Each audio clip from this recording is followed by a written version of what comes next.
Tasmai Shri Gurave Namaha.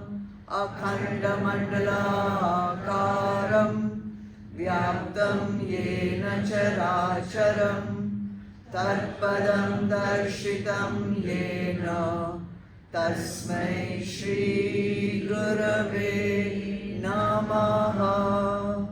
Hari Om. Shri Gurubhyo Namaha. Hari Om. Dhyanamulam Gurur Murti Pujamulam Gurur Padam Mantramulam Gurur Vakyam Mokshamulam Gurur Kripa. Om Shanti Shanti Shanti.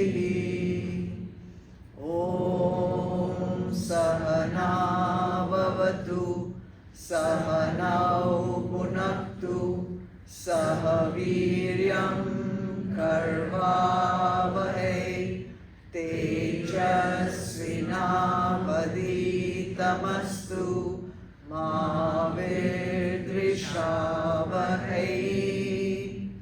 Om Shanti Shanti Shanti. Hari Om. Shri Gurubhyo Namaha. Hari Om.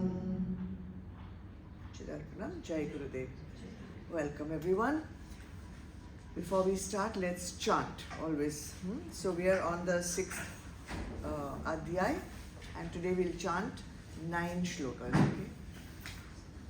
Vasudeva Sutam Devam Kansa Chanuramardhanam Devaki Paramanandam Krishnam Vande Jagadguru.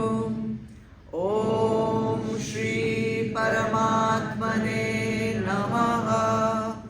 Atha Shashtodhyayah. Shri Bhagavan Uvacha. Anashrita Karma Phalam Karyam Karma Karoti Yaha. Sa Sanyasi Cha Yogi Cha Na Niragna Na Chakriyaha. Yam Sanyasa Miti Prahur Yogam Tam Vidhi Pandava. Nahya Sanyasta Sankalpo Yogi Bhavati Kashchana. Arurukshor Muner Yogam Karma Karana Muchyate. Yoga Rudhasya Tasyaiva Shama Karana Muchyate. Yada hinendriyartheshu na karma svanusajjate. Sarva sankalpa sanyasi yoga rudhastadochyate. Uddharedatmanatmanam natmanam avasadayet. Atmaiva yatmano bandhar Atmaiva ripuratmanaha. Bandhuratma सर्वात्मनस्तस्य येनात्मैवात्मना जितः अनात्मनस्तु शत्रुत्वे वर्तेतात्मैव शत्रुवत् जितात्मनः प्रशान्तस्य परमात्मा समाहितः शीतोष्ण सुखदुःखेषु तथा मानापमानयोः ज्ञानविज्ञानतृप्तात्मा कूटस्थो विजतेन्द्रियः युक्त इत्युच्यते योगी समलोष्टाश्मकाञ्चनः सुहृन्मित्रार्युदासीन मध्यस्थद्वेष्यबन्धुषु साधुष्वपि च पापेषु समबुद्धिर्विशिष्यते. Om Tat Sat. So we are on the sixth Adhyaay, which is called Dhyan Yoga. It is also called Atma Sanyam Yoga. Atma can mean spirit, soul. It can also mean mind. It can also mean the body. It has many uses. The word has many ways in which it is used in Sanskrit. Here I think it means Atma Sanyam, meaning restraint of the mind. Because if you want to do dhyan, if you want to sit in meditation, you need to have the mind in your control. Yesterday we did Shlok 3, 4 and 5. So in that we learned that there can be 2 stages before a person wants to sit in meditation. What would be the first stage? What? He would have, that would be the sadhan. So he would be aspiring to be sitting in meditation. At some stage when we enter the spiritual path, then at some we come and we listen to things, and then at some time we feel, oh, I must elevate my sadhana, I must be able to sit in meditation. So that's the first stage. And Bhagavan says at that stage, when you're still aspiring to become ready for meditation, the sadhana that he recommends is Karma Yoga. Karma Yoga means Nishkam Karma, doing the action without any Karta Bhav or Bhokta Bhav. What is the use of that sadhana? Cleaning the mind, purifying the Antakaran, Chitta Shuddhi. Then when you will become ready for meditation, that is your second stage, Arudhasya, that is ascend. You have ascended, you have mastered the mind in some way by your sadhana. What would be the practice at that stage? Shama, restraint of the mind. That is the sadhana at that time. So one word was given for the one who is aspiring to sit in meditation. That word was what? Who remembers? Muni. Muni meaning the one who does manan. So he has done Shravan, he has attended satsang, he has done Shravan, he has listened and heard the teachings. Then he goes and he contemplates, he does manan, therefore he is called Muni. Muni is the one who does manan.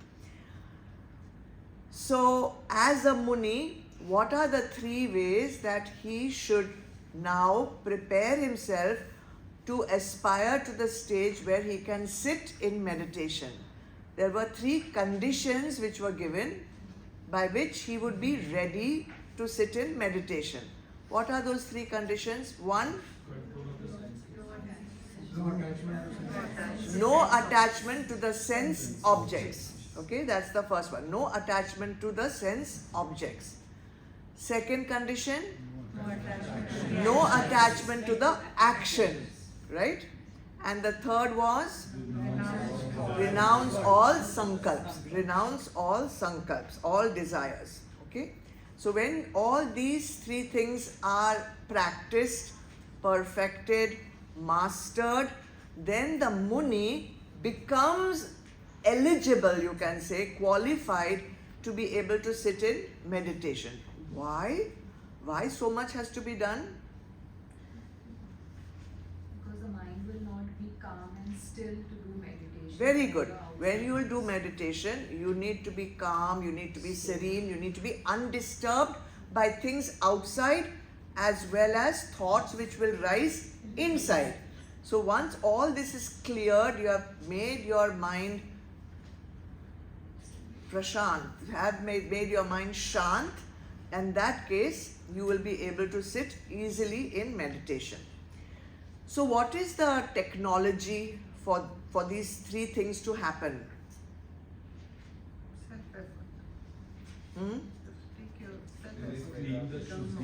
Lift yourself and don't degrade yourself. You need to lift your own self, not degrade yourself, not debase yourself. So, who is going to lift? Yourself. Your own mind. Your own mind is there to lift your own mind. And your own mind is there to make you regress. Okay? That is why Bhagavan says, the mind is your own friend and your mind is your own enemy. That is what we studied yesterday, right? Most of you were there yesterday, but there were some people I can see who were not there yesterday. So this is the background and we are continuing from that same thought. Mind is your own friend and mind is your own enemy. Okay? So let's go on to Shlok number 6 and we'll read it once again. Bandhuratmatmanastasya yenatmaivatmana jitah anatmanastu shatrutve vartetatmaiva shatruvat. One's own self is the friend of the self by whom the lower self, consisting of the mind, senses and body, has been conquered. Even so, the very self of him who has not conquered his lower self behaves antagonistically like an enemy. You can see that this is almost a continuation of Shlok number 5. Whenever there is some really important teaching, Bhagwan always repeats it. In case by chance if you missed it the first time, in case by chance you fell asleep the first time, then the second time at least you might be able to get it. But let's take the meanings first. Yena Atmana. If you were to count the number of Atma words in this one shlok, it will be quite mind-boggling. So, Yena Atmana, that mind,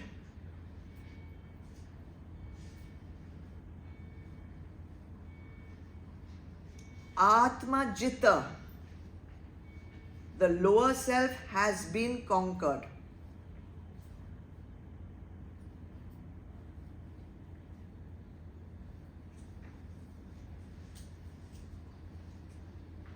Tasya Atmanaha, that mind, very difficult to find it in the shloka. What? I know. Tasya Atmanaha, that mind, Atmaiva Bandhu, one's own friend.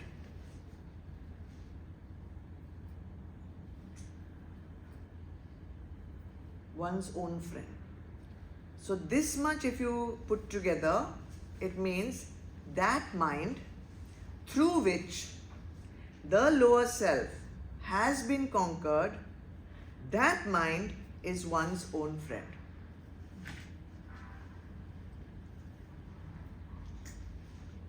And then Bhagwan goes on to say, tu, but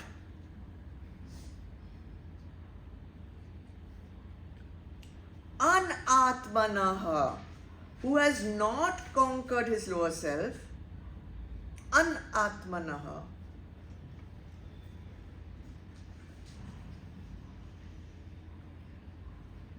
Atmaiva, his very mind.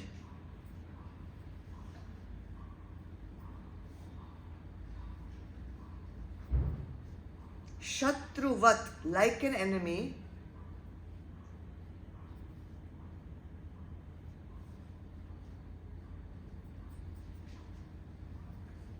Varteta, acts.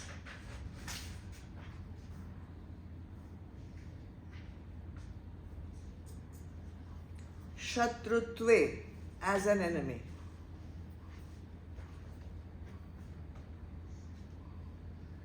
Little bit bouncer.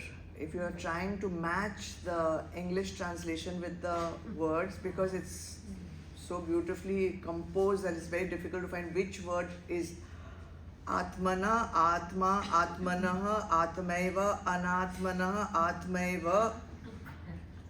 But try to get the general meaning, even if you cannot match the exact word with the English. So that mind, through which the lower self, meaning the mind and the sense organs, has been conquered, that mind is one's own friend. But the one who has not conquered his body, mind, intellect, his BMI, his very mind, like an enemy, acts as an enemy. Okay? So, continuation of Shlok number 5. When is this mind? We have already established the mind is a friend, the mind is an enemy. So, when is the mind a friend? And when is the mind an enemy? That is what we are going to see now. So Bhagavan says here, the mind is a friend when it has conquered the lower self.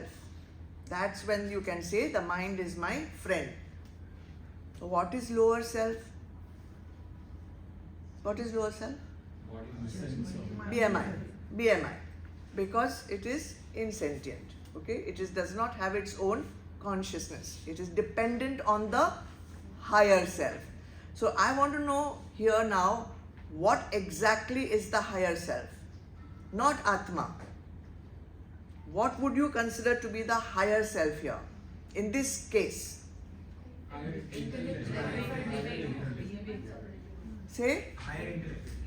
Higher intellect. But what would you consider as the higher intellect? Buddhi. But what kind of buddhi? Clear buddhi. Cleansed, cleared, trained. Trained. You remember the chariot example? The reins are held by the intellect. The horses are there, then the mind is there, the reins, and then there's the intellect. If the intellect doesn't hold the reins properly, horses will go haywire. Therefore, it's not enough to have a buddhi. We all have buddhi, but all are not trained. If it was trained, we would be able to sit right now in meditation easily.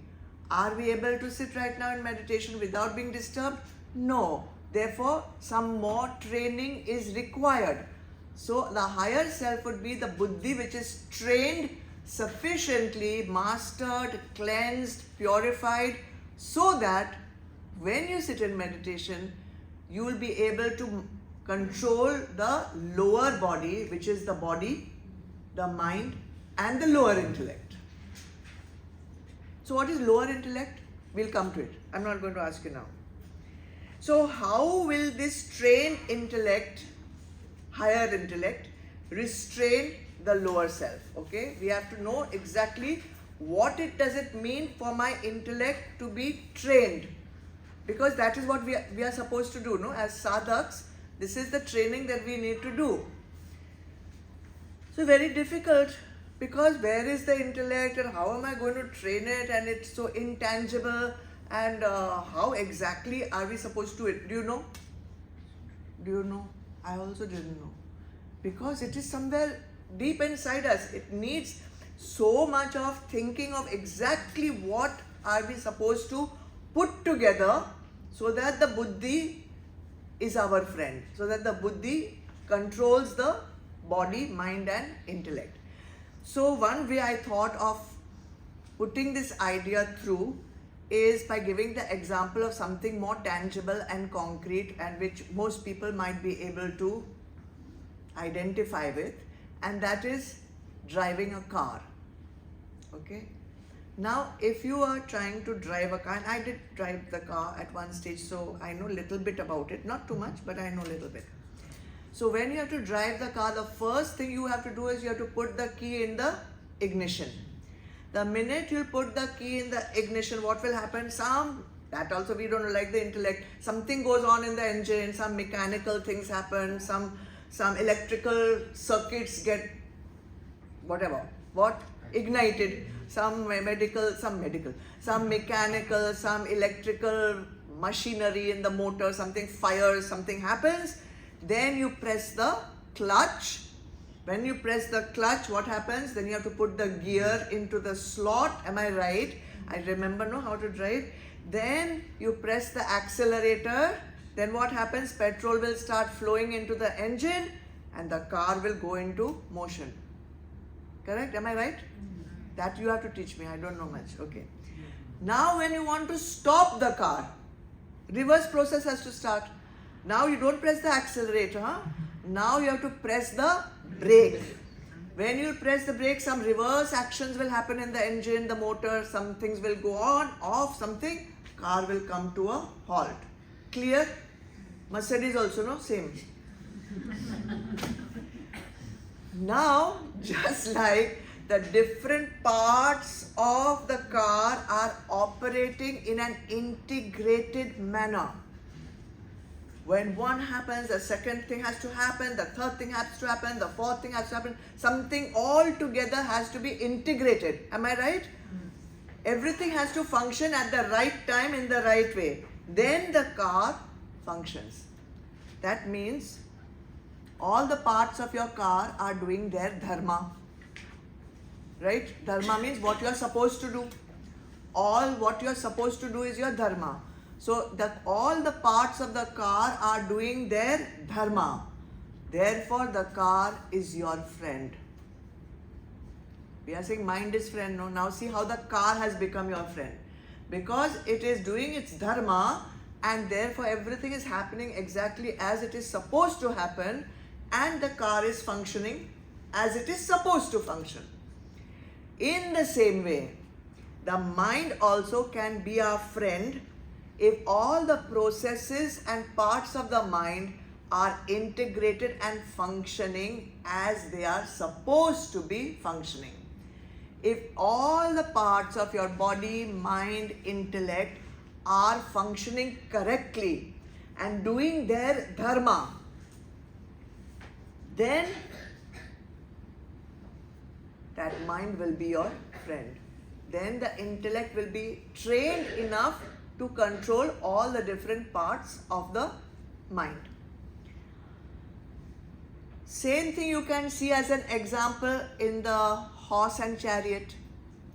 If the horses, the reins, the charioteer, the chariot, the passenger in the chariot, all of them are doing what they are supposed to be doing, the chariot will move forward. The chariot will be integrated, all parts of the chariot will be integrated. And the charioteer, which is the higher intellect, will be able to control the entire process of moving forward. We did that yesterday a little bit, right? So now let's go back to the car. Now if any of the functions of the car had decided not to follow its dharma. Okay? For example, the clutch refuses to get pressed down. Then you cannot change the gear. Right? Or let's say the petrol has some kachra in the pipe and refuses to flow. Car will not move forward. It will splutter, it will hesitate and it will simply stop. Right? All the functions in the engine, whatever things were happening, firing, this thing, that thing, if any one of those processes does not work as it is supposed to work, then what will happen? Car will not move. And let's say the car is moving. and you want to stop it, but the brake doesn't work, then also car will keep speeding till you have an accident. Now apply this to your mind. Apply this to your mind. If any part, your eyes, for example, let us see. Now the eyes are the ignition. They start the ignition. What do? They see something. Before that, you have a thought. Let's say you have a thought. Chalo, I better go and do my exercise. I better go, my time for my workout has come. I must go and do my workout. So many of us are in this wellness group, so we quite identify with this example. But suddenly your eyes see one ping, one noise comes, one ears here, one WhatsApp message has come, one Twitter message has come, one Instagram message has come. Now what happens? The mind gets diverted there. Instead of thinking of the exercise, you say, let me see this. It's a video. Then the intellect swings into action. 5 minutes only. 5 minutes. After that, I will go and exercise. But you know what happens when you start with one video? Then you go to the second, third, and by the time you realize it, 30, 40 minutes have passed. By that time, it's time for bath, exercise finished, go for work. So your function has not happened. You're going for exercise. What made and who justified this? Just 5 minutes? Intellect. That is higher intellect or lower intellect? Lower intellect. Because it did not give you the right advice. It did not control the mind. It did not control your sense organs. So therefore, it did not restrain your lower self. So it is friend or enemy? Enemy. So this is how your mind can be your friend, or this is how your mind can be your enemy. The mind is a friend when it is able to restrain the lower self. Body, mind, intellect. And the same mind, not your friend, if it is unable to rise above Priya. And it stays, unable to rise above Priya, not giving you the Shreya input. Is it clear? So this is basically one way of understanding how your mind can become your enemy. Once you know that your mind is not your friend, because the intellect is not holding the reins tight of your mind, then the mind is also not staying still, it is staying chanchal. And you know that, what was it, Hamlet, no? To be or not to be? Huh? So like that, exercise or no exercise, eat or no eat, chocolates, okay, I'll see chocolate, just one. Then intellect will say, no, you know, dietitian said no chocolates this whole week. Then again, the mind will come, but just one. Tomorrow I will go do one more diet.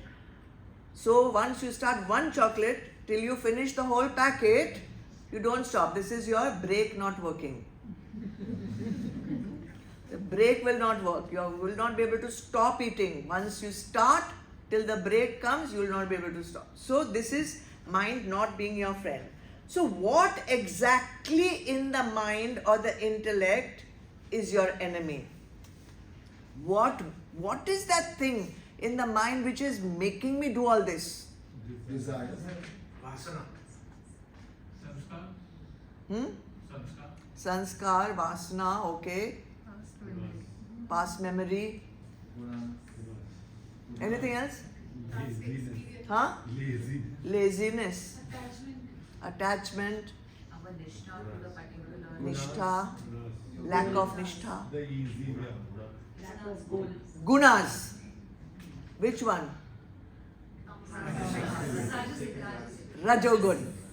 Kama esha, krodha esha, rajoguna samudbhavaha mahashano, mahapapma vidyena miha vairinam. Every day we are chanting this.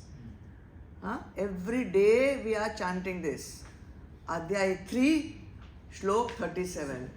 Every day we are chanting. Do we even read the translation? Read the translation sometimes. Oh, it's a beautiful Adhyaay and it will give you all the insights you need. It is desire, begotten of the element of Rajas, which appears as wrath. It is insatiable and grossly wicked. Know this to be the enemy in this case. Adhyaay 3:37, note it and read about it. So when this Rajogun is the culprit in me, what does it give rise to? Kam, Krodh, Lobh, Moh, Mad, Matsarya, all your 6 enemies, and the culprit is Rajogun. That's it. Rajogun will keep pushing you into agitation. Everything you see, calm. It's because of Rajogun. You want something. Krodh, you're angry, you're not getting it. Lobh, you got it, you want more of it. Moh, delusion. Mad, abhiman of getting. Matsarya, jealous, he got, I did not get. All this is happening because of Rajas in excess in your mind. Then, what else? Adhyaay 16, Shlok 21. Triple gates of hell. Every time Bhagwan is telling you the same thing, yet we don't get it. Trividham naraka sedam dvaram nashnam atmanaha kama krodhasta lobhasta. Then, forgot. Kama krodhasta lobhasta smade tatrayam tyajet. Desire, anger, greed. These are the triple gates of hell. And they bring about the downfall of the soul. Therefore, one should shun all these 3. Culprit is Rajas. Okay? Culprit is Rajas. Which verse? 1621. 21. So I read somewhere one quote of Franklin Roosevelt. You know him? American president. Former President of America. He says, he's written, men are not prisoners of fate, but only prisoners of their own mind. We are not prisoners of fate, we are only prisoners of our own mind. And in Viveka Chudamani also Bhagwan says, clouds are brought by the wind overhead. But the same wind is responsible for pushing the clouds away also.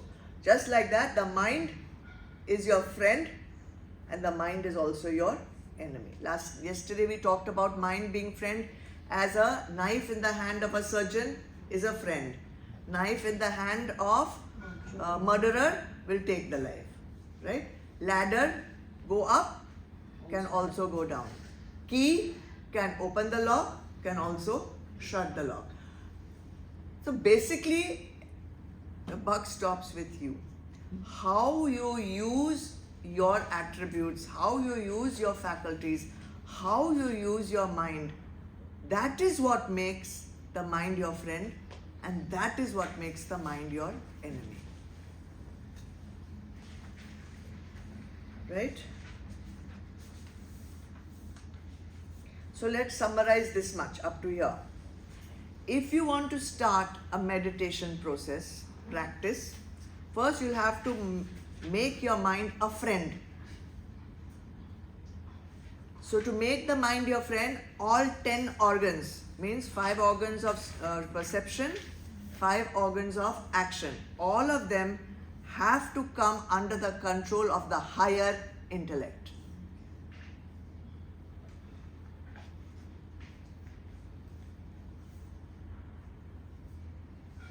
Only then you will be able to sit in and concentrate during meditation. And until and unless the intellect is not under your control, what should you do then? Karma yoga. You need to continue Karma Yoga. This is a big blow to our ego. That is why nobody wants to do Karma Yoga. Everyone thinks they are ready. Okay, no problem, keep trying. Then, so if you say, I have to purify my antakaran, literally what does it mean? Converting my mind from enemy to friend. What is purification? Purification is converting mind from enemy to friend. And this is what Bhagavan calls by Yogarudha. Yesterday we did that term. Yogarudha is the one who has converted the mind from enemy to friend.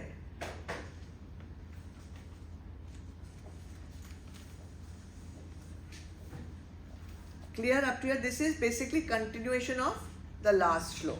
Let's go ahead with numbers, 7. Okay. Jitatmana prashantasya paramatma samahitaha shitoshna sukha dukkheshu tatha manapamanayoho. The Supreme Spirit is rooted in the knowledge of the self-controlled man whose mind is perfectly serene in the midst of pairs of opposites such as cold and heat, joy and sorrow, and honor and ignominy. Let's take the meanings first. Paramatma, obviously Supreme Self.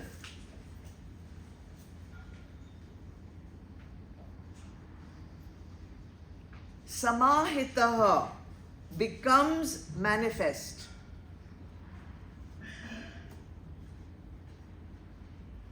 Becomes manifest means becomes directly realized. The Paramatma, the Supreme Self, becomes manifest. Jitatmanaha, in one who has control over the body and organs. Jitatmanaha, one who has control over the organs and the body.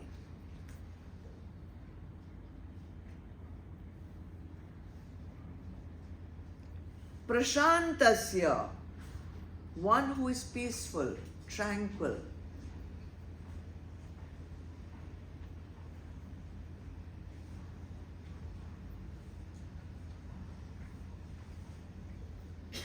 Any other thing has to be done? Yes. Shitoshna sukha dukkheshu. In the middle of cold and heat, happiness and sorrow, means when there is heat and cold also he is tranquil.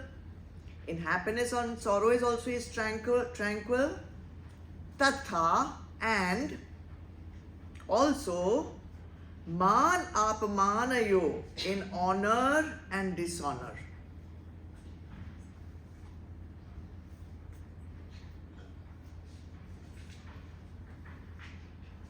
So this is a big claim Bhagavan is making. You want to get darshan of the self. You want to realize the self. When will you realize the self? You realize the self if these three things are perfected. What are they? You have to have control of the body and the organs. You have to be tranquil in the midst of cold and heat. Then you have to be tranquil in the middle of happiness and sorrow. And finally, you have to be happy whether you are honored or dishonored. If this happens, Paramatma Samahita, Paramatma will manifest itself. So up to Shlok 6, that means the last Shlok, we talked of the qualifications needed to start the meditation, right? Chitta Shuddhi, control of Shama Dhamma. And when you do that, the mind becomes your friend, not your enemy, and you will become Yogarudha. You will be ready, prepared for meditation. That much we have done. Now when you become Rudha, Yogarudha, how will that person deal with the world is what is being told. You see, it is not enough to master your mind, to perfect your intellect, to have restraint for that 1 hour when you'll sit in meditation. While you are active in the outside world, that time also you have to display the qualifications of a Yogarudha. Not just while in satsang, also when you go home. So, 3 pairs of opposites have been given. What are these 3 pairs of opposites? Cold and heat, joy and sorrow, honor and dishonor. Now, these 6 words which are opposites, 3 pairs of opposites, they encompass all situations that you will experience in the world. They are not just randomly 6 words. They represent all experiences that a person can ever face. And you have to therefore master the mind in all situations. Don't think heat and cold means only in summer and winter. In spring and autumn, I can be something else. Not like that. Only when the air conditioner is off. Not like that. So, cold and heat stands for Shitoshna. Shitoshna. Shit is cold. Ushna is hot. These are all possible discomforts that we would feel at the level of the physical body. Physical body. Discomforts at the physical body. We feel hot. Body feels hot. Cold. Body feels cold. Body feels pain when it is old. Body feels discomfort when it is diseased. So these are all different opposites which are experienced by the physical body only. So from birth to death, we have learnt that the body goes through 6 vikars, 6 modifications. Shad vikar it is called. What are they? And at each stage you will have varying levels of discomfort. So the first one is called asti. Asti meaning existence. You are not yet born. You are still a fetus. You are still, Atma has entered the fetus. You are existing now. Within the womb, you are still existing. Here also, the fetus is going through a lot of difficulty, physical difficulty. You are living in mull. You are living in the mull of the mother's womb. Right? You are feeling cramped up. There is no place to open your legs and hands. See all. You see how the fetus is shaped. So there is some discomfort there. So asti, there is also discomfort. Then after that, the baby gets born, jayate, in birth. Jayate, during birth, you know jolly well how much pain there is. Not only mother, even the baby is having pain because through a small birth canal, it has to be pushed out. That is why it comes out crying so much. Okay. So in that birth also there is lot of pain and discomfort. After it is born, it has to grow, vardate. In growth also there is pain. Ask the doctors.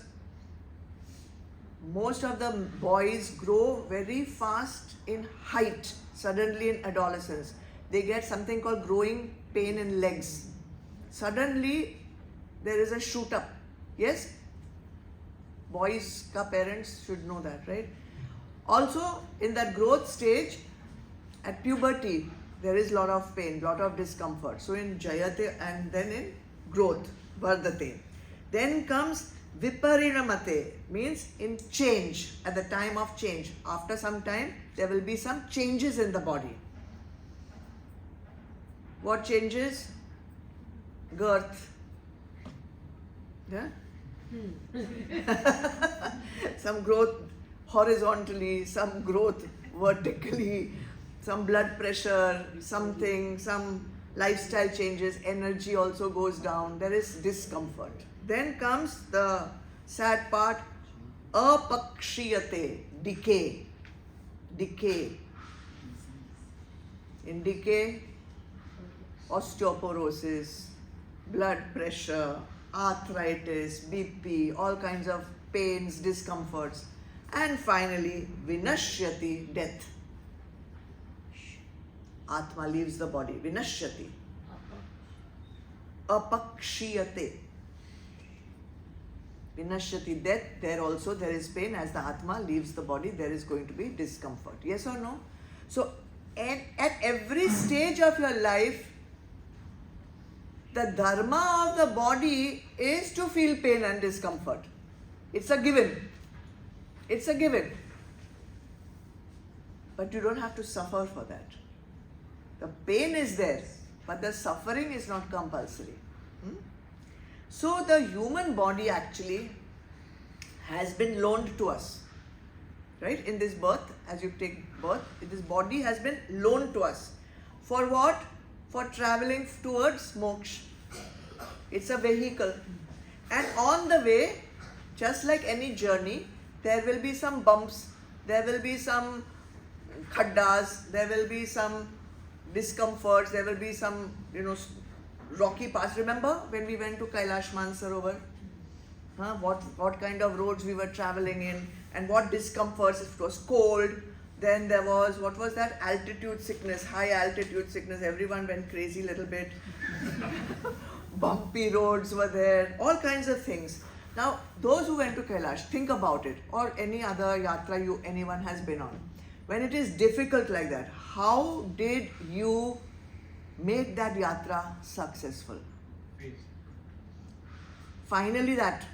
But you did have to train your body to do that yatra. Remember how we used to walk on Marine Drive and up and down Malabar Hill. Then we carried big backpacks on our back. With that we walked. So you trained your physical body, right, to withstand the physical difficulties, right? Then you could complete the yatra. We also trained our mind. How much I trained you all, you will not find any comfort there. I made you all expect the worst possible thing. So, and we faced also the worst possible things. But at least you were prepared. At least you were prepared. So only those who trained their physical body, those who trained their mind, they could gladly accept the difficulties.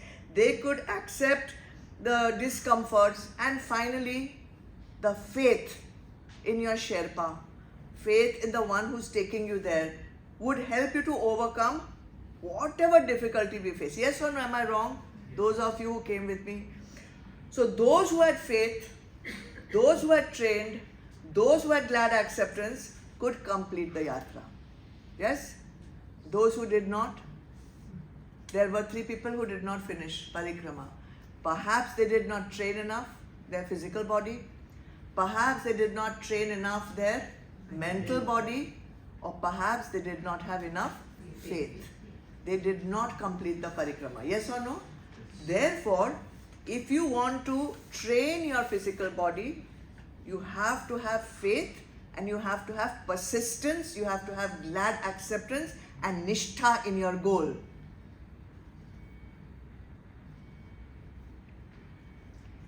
Why so much importance to physical body? Why so much importance for training the physical body? Why Bhagwan is talking so much about heat and cold? Is it so necessary?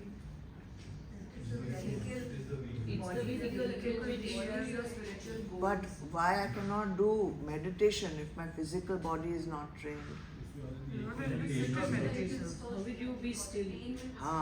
Because now you think, when you sit for meditation, sometimes it's too hot, sometimes it's too cold, sometimes your muscle goes into a twitch, sometimes your muscle goes into a cramp, right? So sometimes one mosquito comes, sometimes in the next door, neighbor is fighting somewhere, conversation in the next room. All these things will disturb you if you are not training your physical body to sit in meditation. Now you understand why we started wellness group. Why did we put so much importance to your workout, to your exercise, to training your body to feel in optimum condition? So that you can sit in meditation. This is also a training. This is also will make you Yogarudha. So if you want to practice meditation, you have to remain equipoised in all situations. So this is the first lakshan of a Yogarudha. No matter what is happening, at the level of the physical body, the mind has to be focused on the divine.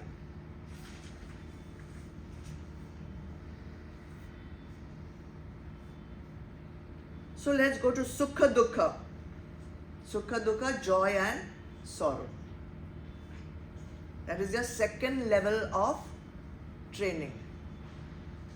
Sukha Dukkha encompasses all difficulties at the level of the mind.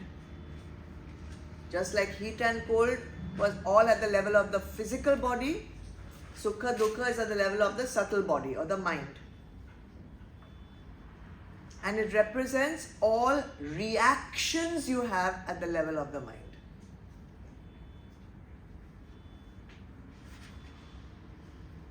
Whenever we have any experience, any situation, we react to it. We react to it based on our past experiences of the similar kind. Last time she came, I felt like this. Last time he came, I felt like that. Every time some situation happens, you go back to your archives, you think what was my experience last time, and immediately you feel good, bad. Good, then sukh, bad, then dukh. If the situation is conducive, sukh. Situation not conducive, dukh. So all this reactions, emotions, feelings, where are they stored? In your mind. The mind is the storehouse of your happiness, unhappiness, sukh, dukh, pain, pleasure. You think you feel pain in the body. When you get hurt, you feel pain, you say it's in the body. No. Pain is not here, pain is here. Pleasure is not here, pleasure is here. Hunger is not here, hunger is here. Thirst is not here, thirst is also here. Here. Everything is happening at the level of the mind, not at the level of the body. All your emotions, all your feelings, all your sukhs and dukhs, they are all, even your love. When we want to say love, no, we put that little heart. Love is over here. No, love is not here. Love is also here only. Hate is also here only. Jealousy, here only. Greed, here only. Kindness, here only. Cruelty, here. Everything is there. And because it's there, it is causing agitation in your antakaran. Every time a situation is happening, you are constantly reacting to the situation. And when you want to meditate, you don't want to be disturbed, right? So let's see, let's make all the situations for meditation conducive for us, okay? So you'll make nice air-conditioned room, make the lights dim, put one diffuser, get one nice aroma, then have soft music to keep us entertained, and then what else? Everything you'll make perfect. And then you'll meditate, right? All the internal things will come dhara outside. All this, you'll think yesterday's meeting, God, I wish he said that, how dare he? This, that, all kinds of thoughts will come up. We don't have to react with the stimulus in front of us. Once that stimulus is entered, it is there, permanent resident. then you will react internally. So physical comfort is not enough for meditation. Mental stability, mental stillness, mental silence is also required.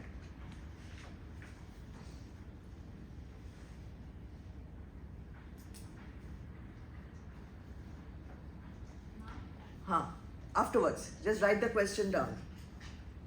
So when the Yogarudha has completely cleared his mind of all pairs of opposites, all reactions, means all emotions, all feelings. So do we have to become some sort of a robot? No. You simply have to stop reacting to the stimulus. That's all. Stop reacting to the stimulus. Which sadhana that we do will help you in that? Creating the gap, witnessing, exactly. So the thing is, the whole world ka nature is in up and down. Yes or no? Can you control the rest of the world? No. So somebody is going up, somebody is going down, somebody is doing whatever they are doing, right? Do you have to get into that same giant wheel? Somebody is going up and down in the giant wheel. Somebody is going up and down in the carousel. Do you have to also sit in that same carousel and go up and down with them? You can simply witness it from outside. They will have agitations. Is it compulsory for you to have agitations along with that person? Not necessary. Not necessary. Okay?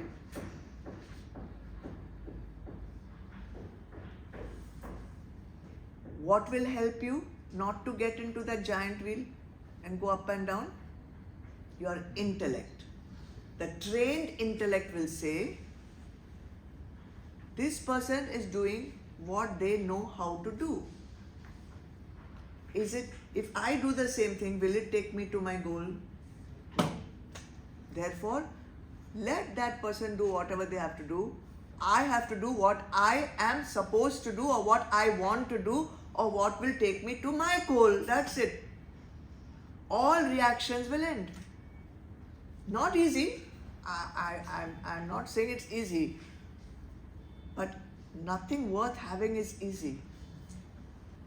It needs training. It needs tapasya. It is not easy. It will be uncomfortable to do the right thing. And doing the thing which is uncomfortable, which is taking you to your goal, is called tapasya. That is the meaning of tapasya, not sitting on a bed of iron and doing all other things. Tapasya is doing what is uncomfortable physically so that you go towards your spiritual goal. That is the meaning of tapasya. So your second lakshan, first lakshan was physical body has to be equipoised in all situations, shitoshna. Second, your mental body should be rise above reactions to stimuli, sukha, dukkha. And finally, man apaman, third pair of opposites, deal with all disturbances of the intellect. So physical body, mental body, now honor and dishonor, disturbances at the level of the intellect.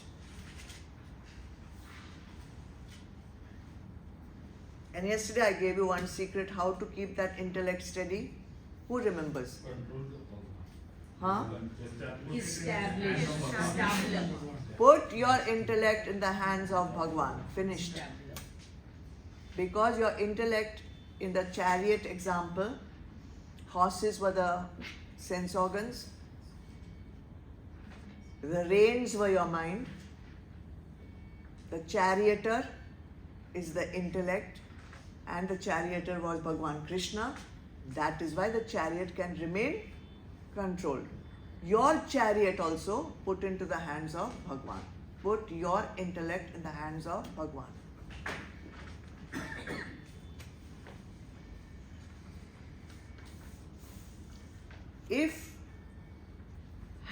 If your intellect is in the hands of Bhagwan, it will prevent the horses from running into sansar. Because that is where the disturbance comes. When the horses run into sansar, that is your problem then.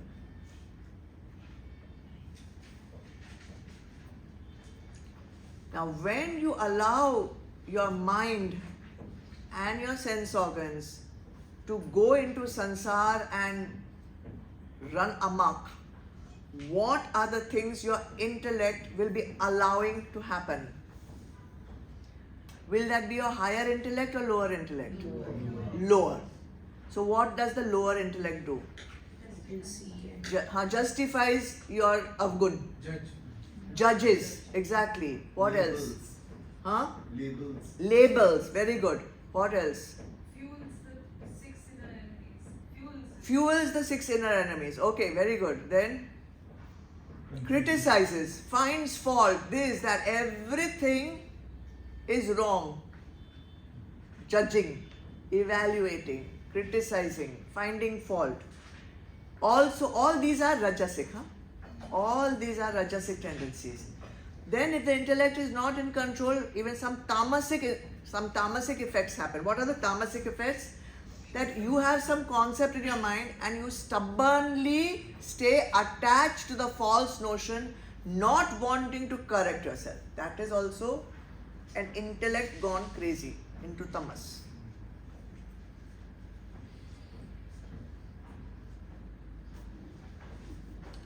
Also, tamas is like you are spending so much time criticizing other people that you are wasting your own time to improve yourself. You don't want to see anything wrong with yourself. You only see everything else and everybody else is only wrong. What else does a wrong or a lower intellect do? And this is common, what I'm going to say or what you are going to say now. The lower intellect will feel insulted very easily. The lower intellect will feel hurt very easily.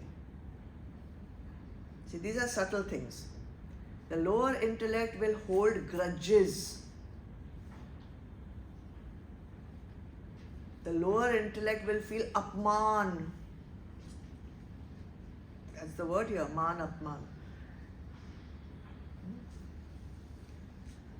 This is also tamasic because it's ignorance. You don't know who you are.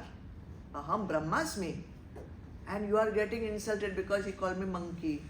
She called me donkey. You are feeling apman. You don't want to listen to the Vedas who says you are Brahma, but you want to listen to your neighbor who says you are a donkey. What a donkey you are.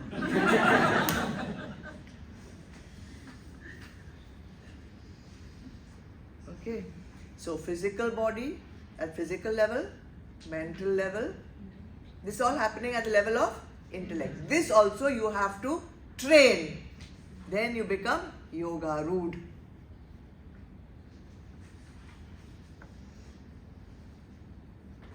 When you have trained, then effortlessly you will be able to do it. How will you know you are trained? You will not have to do so much, I should not get insulted. Oh, this, I should not this, I should not that. Then you're not trained, huh? Then you're not trained. Effortlessly, if it happens, automatically, spontaneously, you are remaining centered. Then you are Yogarudha. Easy? Who's going to do all this work? Physical body, then mental body, then intellectual body, then whole life only will go like this. Let it be now, whatever it is, let me finish this, let me be next life, I'll do next life. Therefore, Bhagwan is giving you the benefit here only, in this shloka. What is the benefit? Can you tell me where is the benefit in this shloka? Prashantasya Paramatma Samahita. when you will become prashantasya, perfectly serene, perfectly calm, perfect, ready as a yoga root, when that will happen, then Paramatma, Samahita Paramatma will spontaneously show himself to you, manifest. But steps have to follow. Purification has to happen. Shama has to happen. Dhamma has to happen. Mind has to be made a friend. Intellect has to be calmed. Physical body has to be equipoised. When you'll do that, you will realize the self. You want to realize the self? Do. Don't want to realize, then also it's okay. Some other lifetime you can come and do again. No problem, no forcing. Now, if you do this, if you become Yogarudha and you have mastered the 3 different conditions, heat and cold, sukh and dukh, and honor and dishonor, how will this Yogarudha express himself in sansar? Next shloka. Number 8. Are you all bored? No. Go ahead. Yes. Okay, good. Jnana vijnana triptatma kuthasto vijitendriyaha Yukta ityuchyate yogi samaloshashma kanchanaha. The yogi whose mind is sated with jnana and vijnana, who is unmoved under any circumstances, whose senses are completely under control, and to whom earth, stone and gold are all alike, is spoken of as a God realized soul. Take the meaning. Jnana vijnana tript atma goes together, whose mind is satiated with knowledge and realization.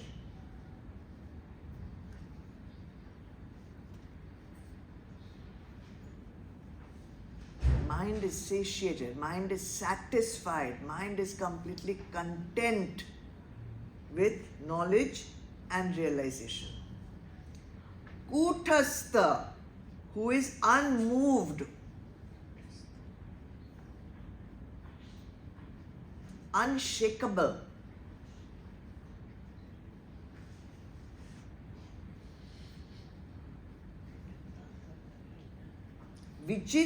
Vijitendriya, organs are under control.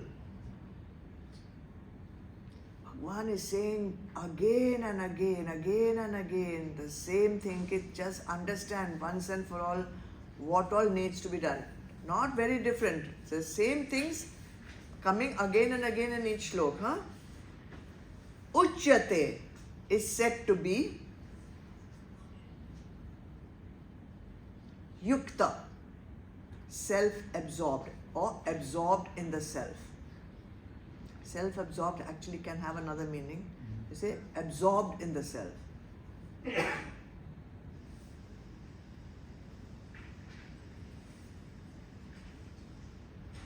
Yogi, God realized soul.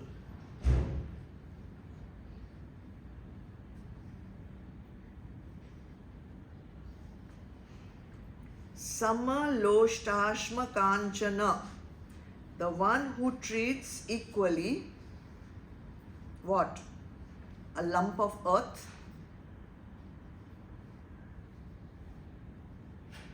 a stone, or gold.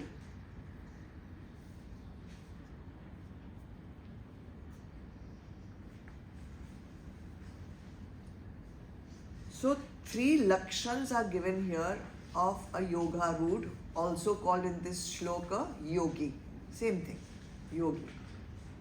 Now he has realized the self. After being a Yogarudha, after practicing, after making his higher intellect, he has done all that. We said, what is the benefit? You'll realize the self. So after realizing the self, how will you recognize this person? How will he be behaving in sansar? So that is given. Each time it's going little bit further, little bit further. So what are the lakshans? Mind will be ekdam satiated with gyan and vigyan.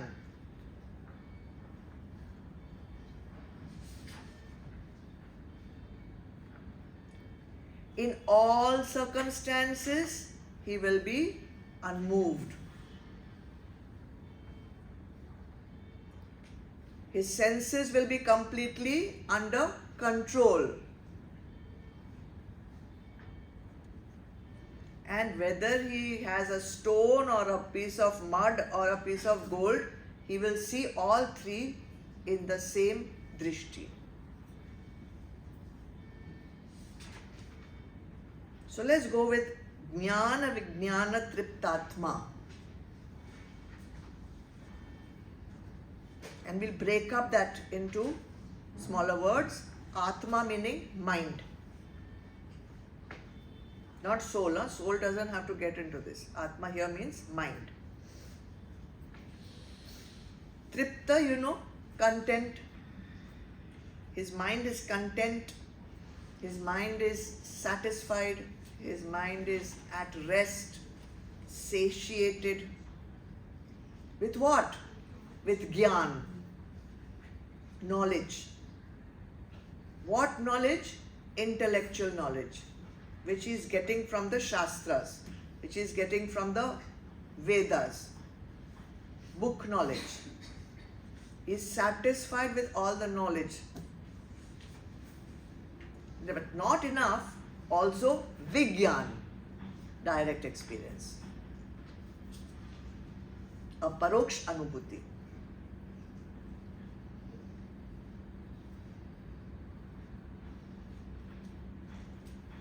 I don't know how many of you are familiar with the Shastra Bhaja Govindam. Bhaja Govindam is also written by Bhagwan Adi Shankaracharya. And he was in Kashi at that time when he composed it. And with his disciples, he was going to the Ganga to take a dip.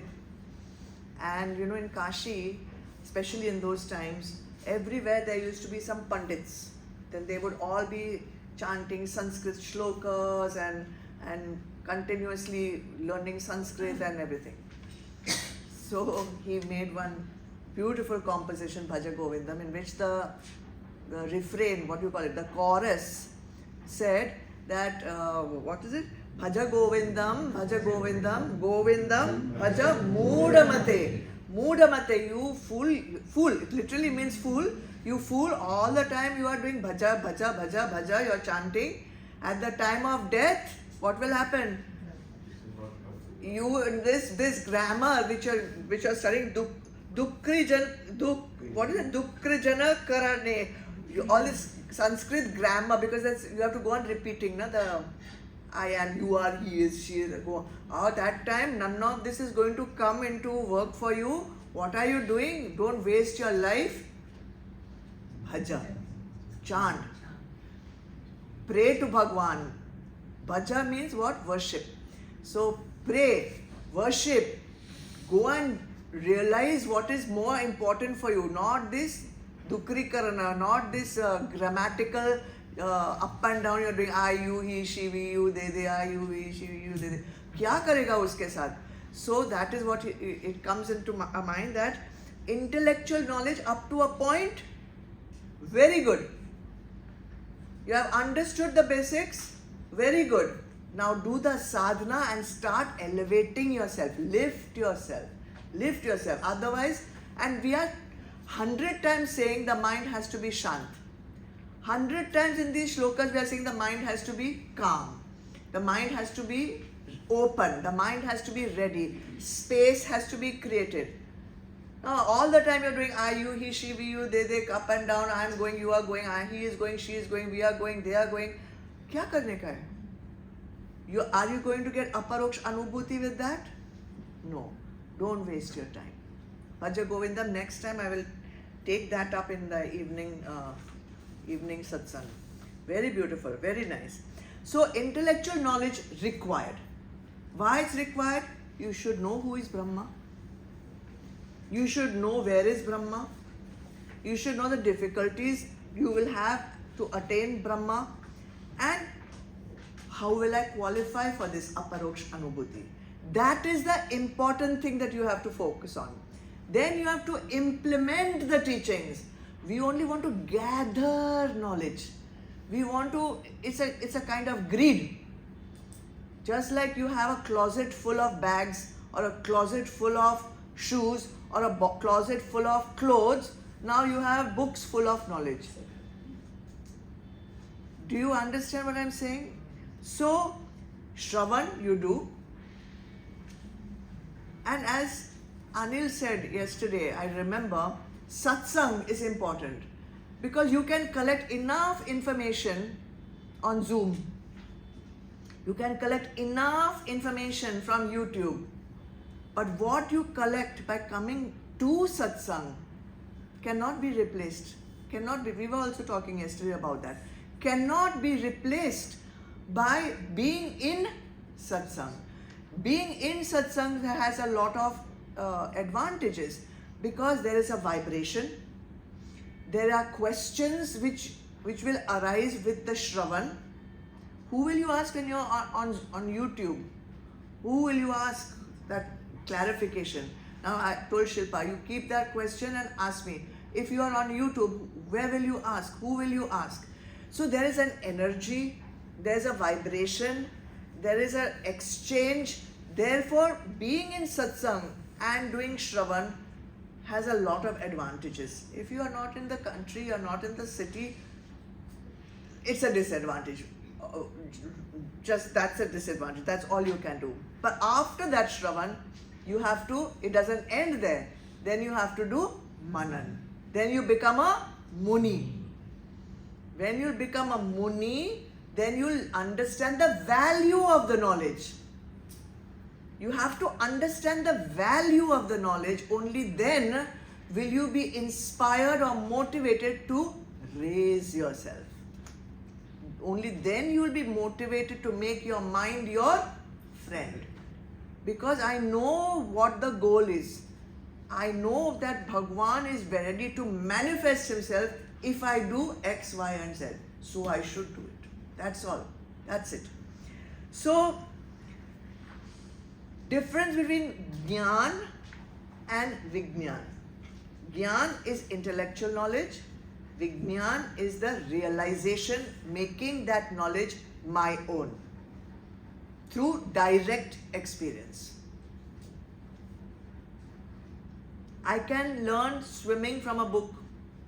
It will say, put on your swimming costume, check if the water is correct temperature, then go in, take one hand and put it over your shoulder, pointing your fingers down.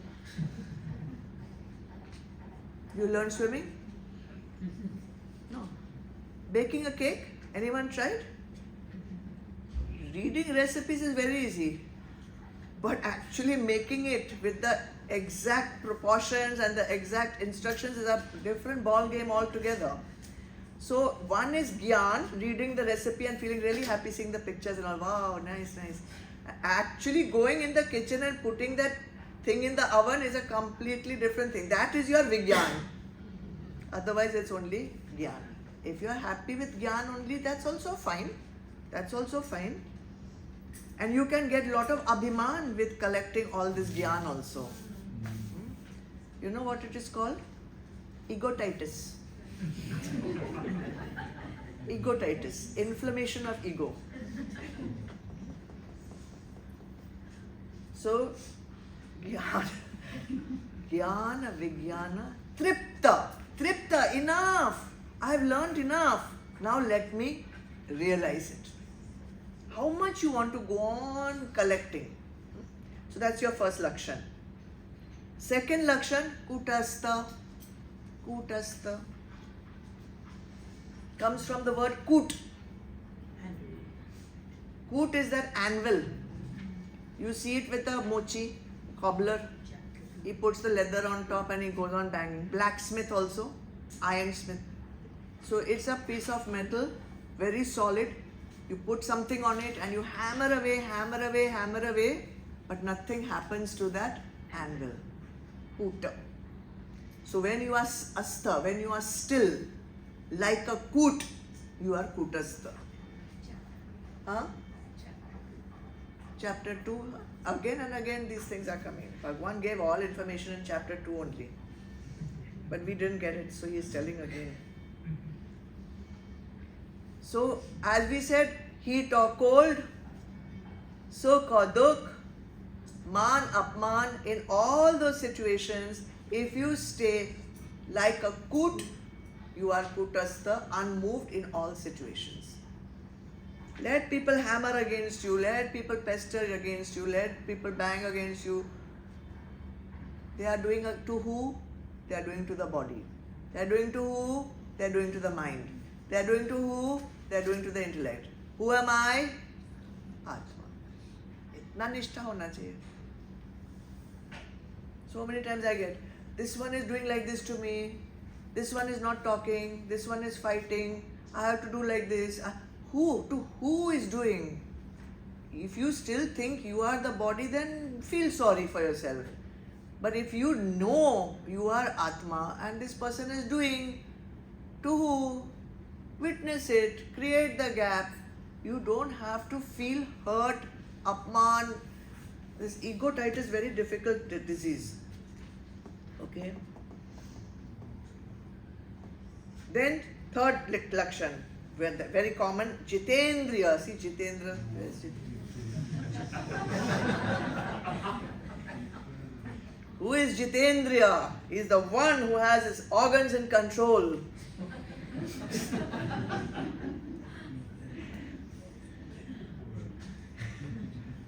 What a nice name somebody has given. Huh? Somebody means your parents, of course. Jitendriya. So much we have studied about this. Organs under control. Huh? Like a tortoise, when the danger is there, put everything under the shell. Don't react.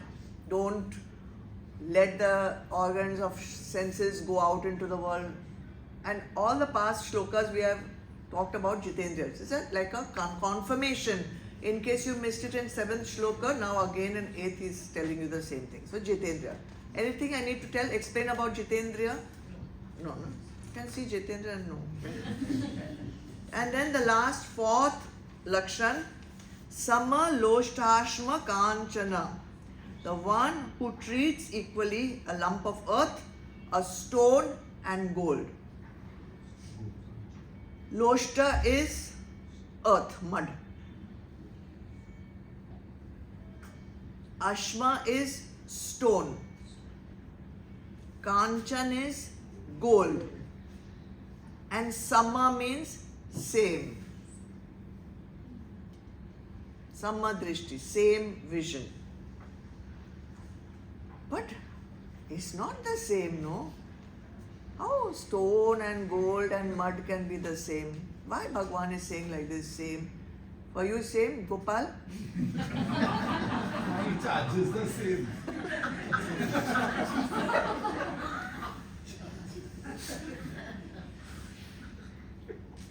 So let's see how it is the same. Okay? First we'll see it from the point of view of the Vishay itself.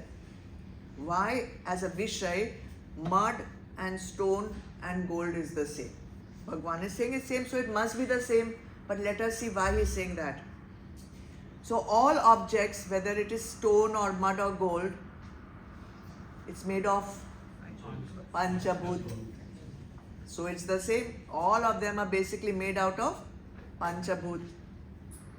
5 elements. All of them therefore are temporary.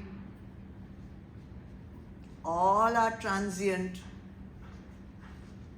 All are jad. So from that point of view, they are the same.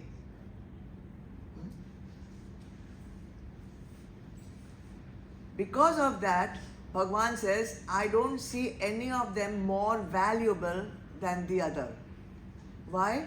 If they are not, none of them are taking me to my goal. And my goal is the most valuable for me.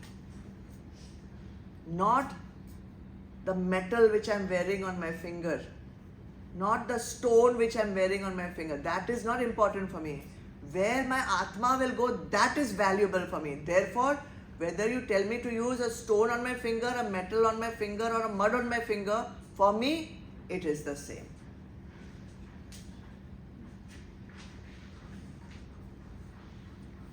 Secondly, all objects, they have the substratum of Brahma. Without Brahma, they would not be existing.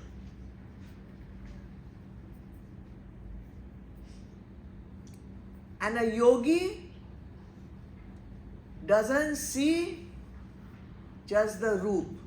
He sees the substratum. He sees the truth behind. Therefore, for him, all have to be seen with equal vision.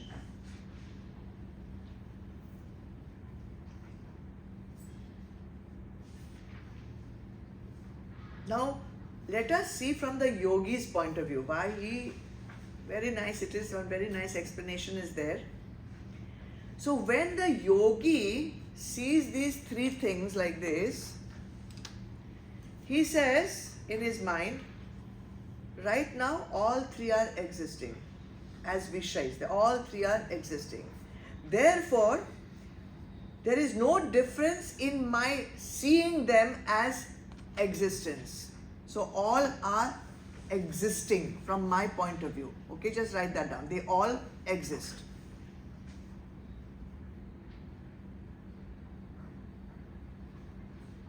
They may be mithya, but as mithya also, they are existing in front of my eyes. The consciousness or the awareness or the knowledge with which I am seeing these three things is the same. I need the same Atma. I need the same consciousness to see the mud. That same consciousness is aware of the stone. That same consciousness is aware of the gold. Therefore, from my point of view, all three are the same.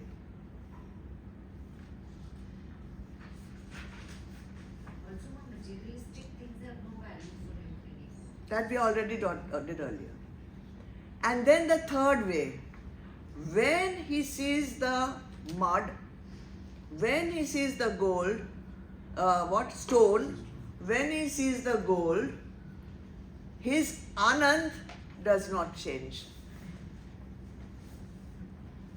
His Anand is not dependent on either the mud, nor the stone, nor the gold. Therefore, all three are the same. So what does he see? Sat, Chit, Anand. For him, whether it is mud, whether it is stone, whether it is gold, it is Brahma, it is Satchitanand, it is the substratum which he is aware of, not the mithya, not the Vishay. Therefore, Samaloštashma Kanchana. With equalness, he sees all the three. Is it easy to understand? And he has that nishtha. He has the nishtha that everything is Brahma.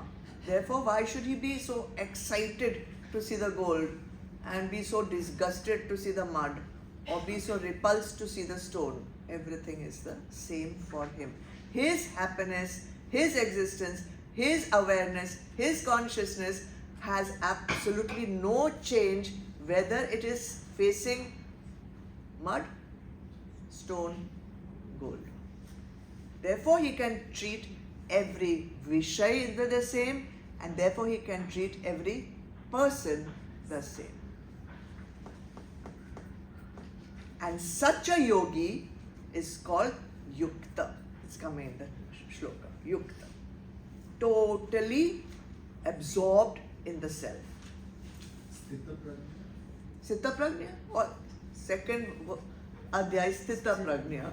This advice Karma Yogi this advice, Adhyaay Yogi, this Adhyaay Yukta, all are same. Take whichever one you want, become it. That's it.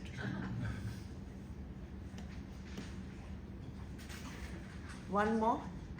One more. Okay? It will be nice to finish the thought process. 9.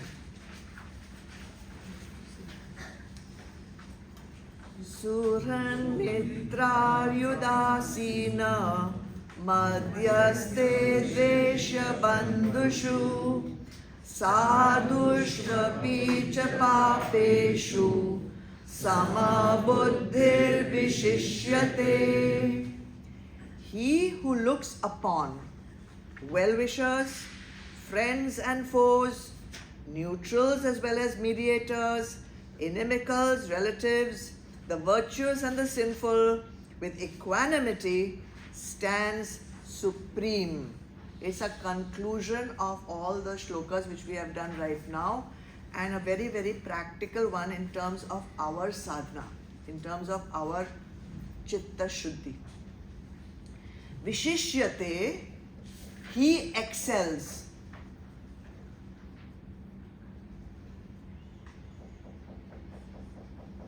Samabuddhi, who has sameness of view.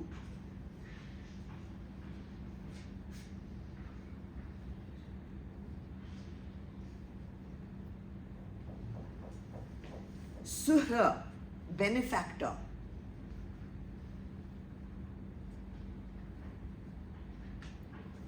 First two alphabets. Suhra,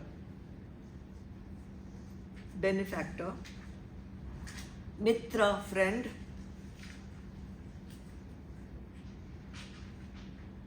Ari, enemy. Udasin, neutral.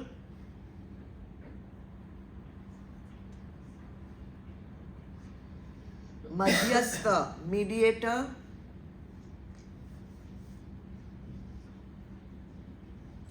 Dveshya, inimical. Bandhu, relative. Sadhu, good person. Papi, sinner.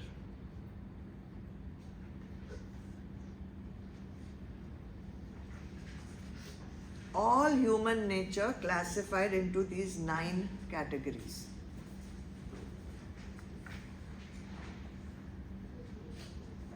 It's a very short shloka, but very important. 9 categories. Let's see what they are. Fast. Surha, benefactor. Who is a benefactor? Is the one who does good for others without any expectation of return. Karma yogi, like a karta, without any karta bhav. In society we see many big donors, but they all want one photo op, they all want one publicity stunt, they all want recognition, they all want name, they all want fame. I to heard that in some functions are there where they auction big things, people big claims like bids, 1 crore, 2 crores, and they say, I will donate this, I will donate this. The time comes afterward, they don't give any money only. So all they want is the fame of his name going forward. But the Surha is doing good for no return. No return. Mitra, easy, friend, someone who resonates with you, someone you have something in common with that person will support you. But everyone who supports you is not a sur. Everyone who supports you is not a mitra. They have to support you in doing dharma. Some will support you in doing adharma also. So that is not mitra.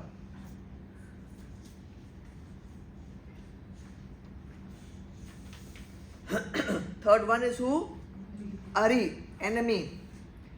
Enemies also here Bhagwan gives different kinds of enemies. So here in Ari, the enemy is one who does harm behind your back.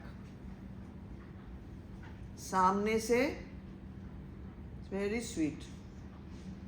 पीछे से छुरी in the back.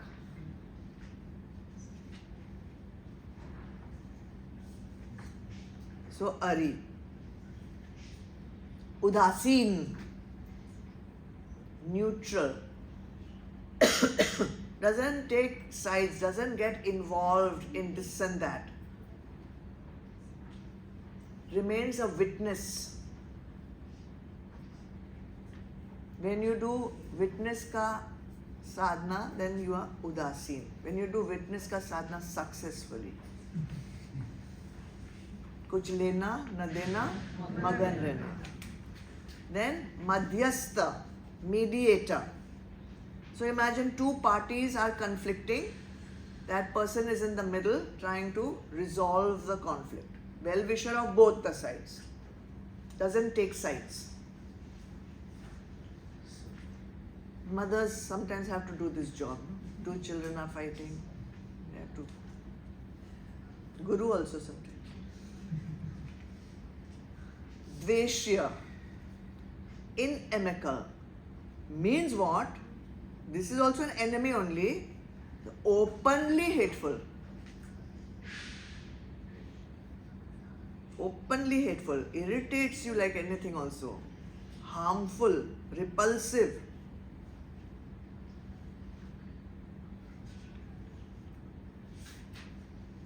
Bandhu, relative.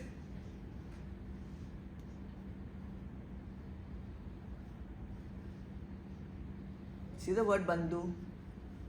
They are bound to you by karma. Friend you can choose. Enemy also you can choose. But bandhu, so you are stuck. You cannot get rid of them. And sometimes they may appear as your biggest sandpaper. I mean, like your biggest enemy, but they are your sandpaper who are your biggest blessings. Because till that dukh comes in your life, you will not think of coming to satsang. That much I can tell you.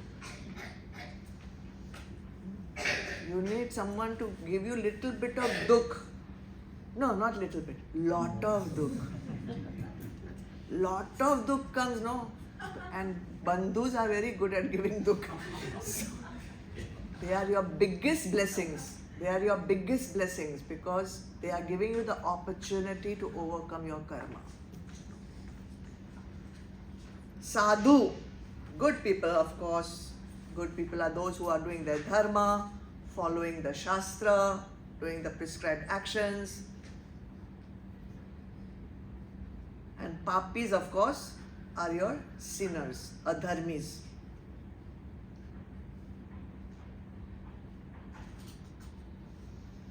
So if you have not reached that purification, height of purification, where your mind is your friend, where your intellect is not yet reached that higher level of, cleanliness, shuddhi, then when we are faced with all these different kinds of categories of people, what do?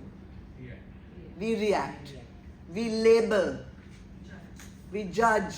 We put them into little boxes. And according to outer behavior. He did like this, he said like this, he did not do, he did not say. Whatever is the outer manifestation, we say he is that. The action may be of greed, we say he is greedy. The action may be something and we call it he is that. He is not that, he is Atma. He is not greedy. He is not this, he is not that. He is Brahma. That ability to see that through and through the outer manifestation, whatever is outside, whatever the behavior is, whatever is happening, when you can pierce through that, that is your veil of ignorance, by the way. When you can pierce through that veil and not see the person as an enemy, not see the person as a this one, that one, or whatever labels we give, then you can say, I have got Samma Drishti, and then you will be able to see yourself as Atma.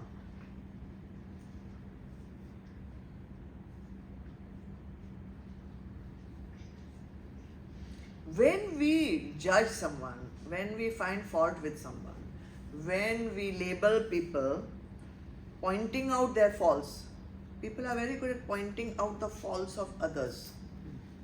They also give advice. You should not do like this, you should not do like that. Where are they coming from?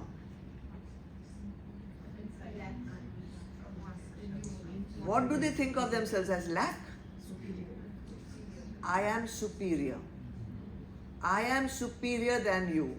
Therefore, I can tell you, you are like this, you are like that. You should do like this, you should do like that. You should not do this, you should not do that. He did like this, he did like that. Because I am superior. I know. I am the one who has the ability to judge you. Which guna? Rajas. Rajas. How superior are you? How superior are you if you are so filled with rajas? How superior are you? Therefore, don't judge. Let it go. Let it be whatever that person is. Let it go. It's none of your business. That person has lived. That person has been rajasis. This person has been like this. That person has died also. You are still hanging on to that judgment. You're still hanging on to that criticism. You're still hanging, and your whole life is colored by that. Are you benefiting in any way? Is your spiritual journey going forward? It can never go forward. Let it go. Let go? Let God. Let God means karma will take care of it. You are not some Supreme Court judge. Okay? But a realized master, why he will not judge? Why he will not say you are a monkey, donkey, greedy, jealous, foolish, lustful, liar, dishonest? Why he will not say he is like that? Because he sees he is Atma. He sees that. He sees through the outer behavior into his essence.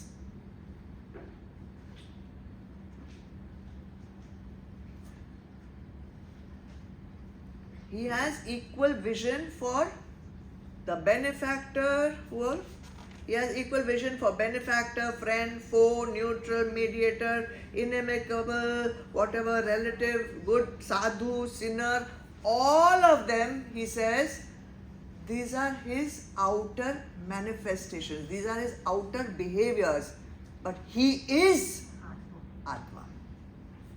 He is Atma, no matter how he is behaving, no matter how he is talking, no matter how, he is Atma.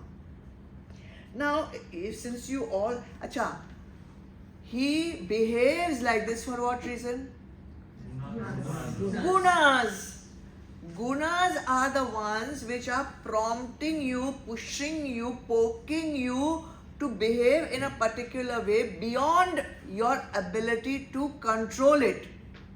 Till you have trained yourself. Till you have trained yourself.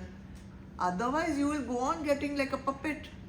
You will go on being the puppet in the hands of your guna. You will continuously be like a tamasic guna. You will continuously be a victim of your rajogun. Till you become aware, this is what is my rajogun happening, this is my tamas happening, then I know it's not taking me to my goal. Therefore, I should train. Therefore, I should. Just open the 14th Adhyaay.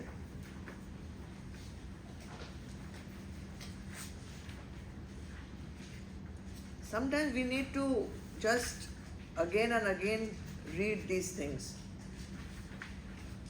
Got it? 14th Adhyaay. Let's read. We'll read the English, okay?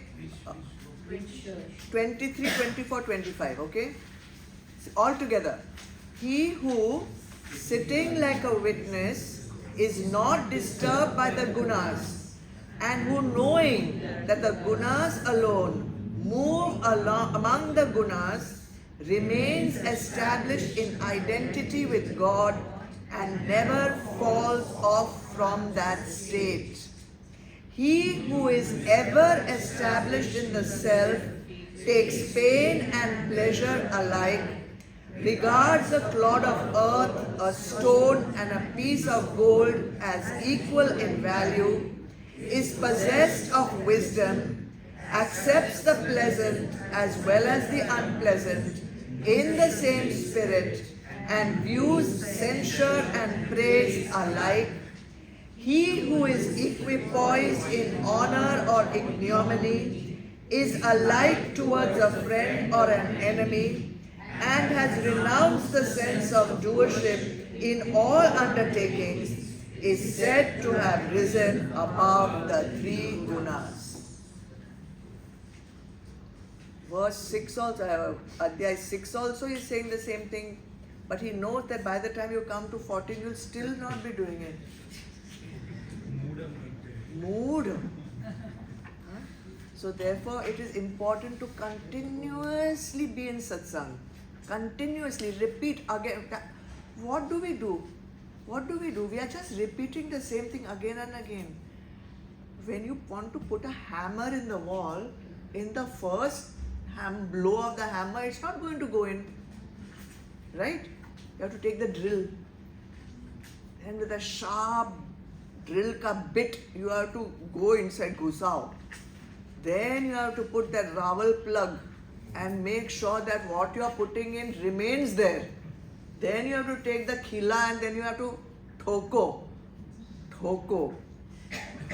Sometimes I do the drill, sometimes I try rowel plug, sometimes I try khila, but that khila keeps falling out.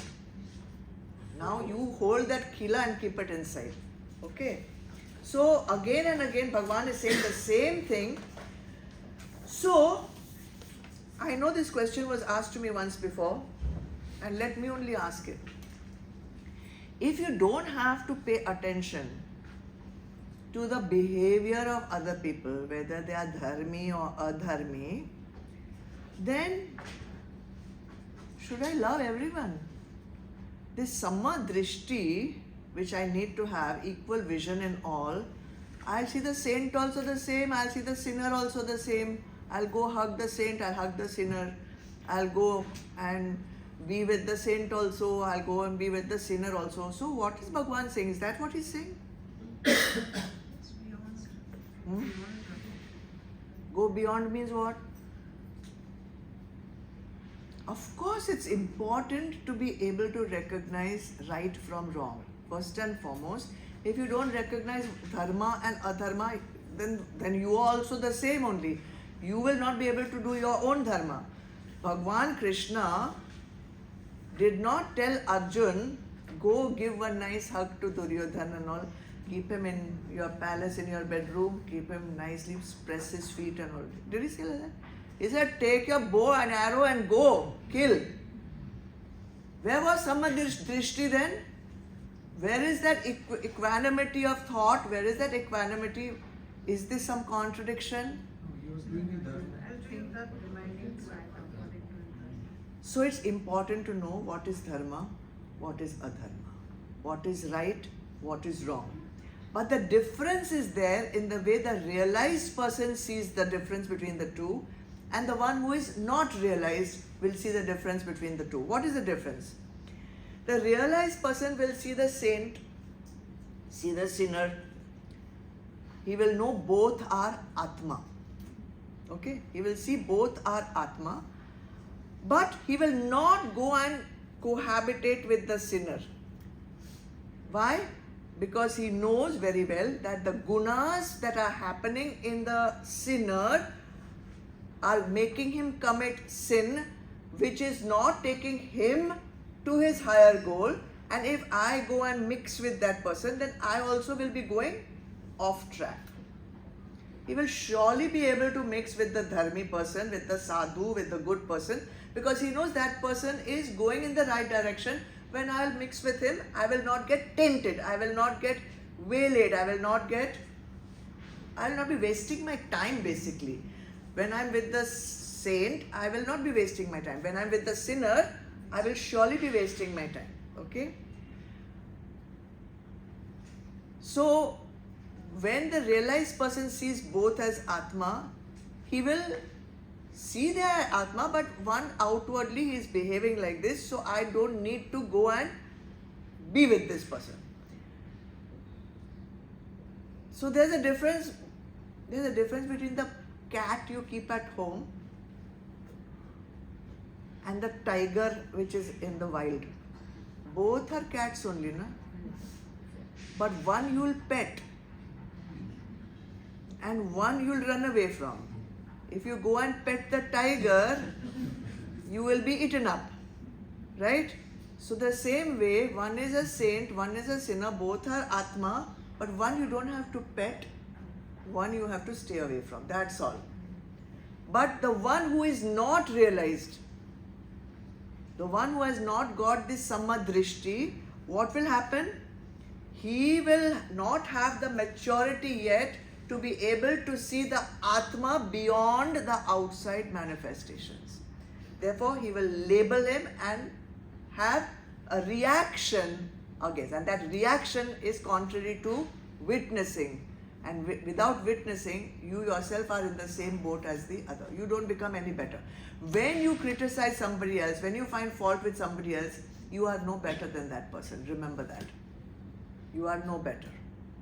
Therefore, see what is correct, see the Atma, have compassion, be the witness, be no. What did I what's that bhajan? Kuch lena na dena. Kuch lena na dena. Magan rena. That's all.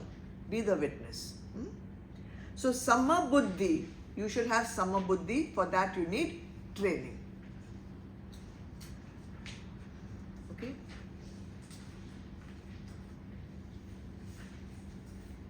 What else I can say?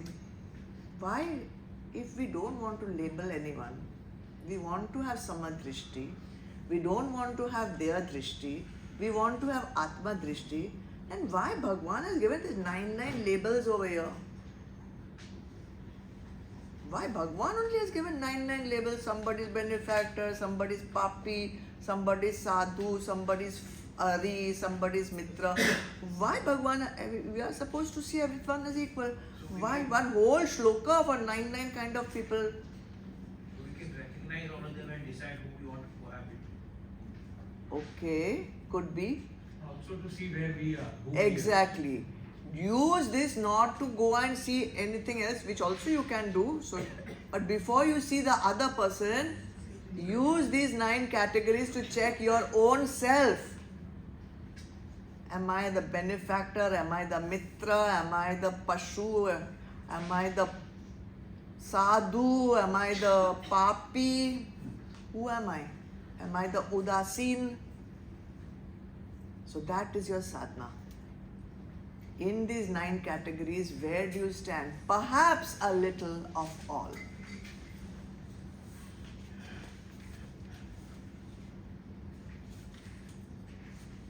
Make sense? That's it. What else? Nothing more to do. See yourself before you see the other.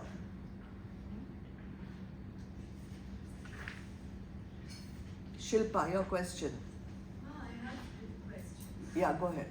The first one is, we are able to witness the agitation which we are perceiving like happening outside, and then the agitation arises within oneself, having realized that the outer stimulus is showing me my own reaction to it. How to still the mind at that point of time? So something is happening in the outside stimulus.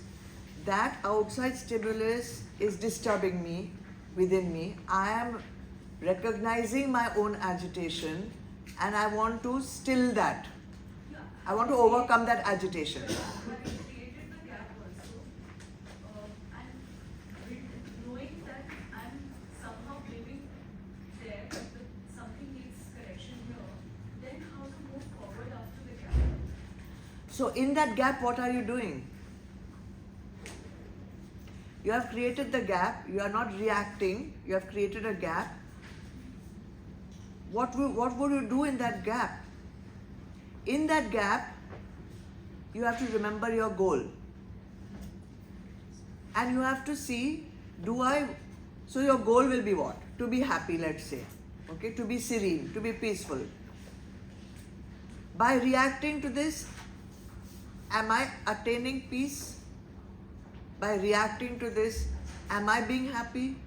By reacting to this, am I reaching my goal? No.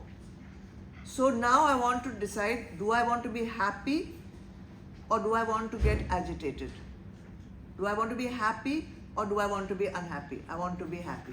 Therefore, I have to give up this agitation. I have to give up this reaction. So then you do find something that takes your mind out of that. It could be your japa, mantra. It could be some music. It could be go and exercise. It could be anything. Just do pratipaksh. Just come out of that because it's a hole. Agitation is a hole. You have dug yourself in. Simply come out of it. Okay, but then if the person in front of you has realized that, oh, this person is, restraining from blaming me. Huh. And The then person has also- realized that you are not blaming that person. Yeah, Huh. but it's trying to say, because the agitation is there, so you're not able to normalize your outer. It takes persona. time. That again, it's a training. It's a training. Huh. But if the person is saying, "Arey, but why aren't you smiling? Why aren't you smiling?" But how to deal with that? Why you have to deal with it? That's that person's problem, no? No, so if to say that I don't want to smile artificially right now. You don't have to give any justification why you are not smiling. That's your choice. Why you have to give an answer to that nonsense question? Why you're not smiling? Hello?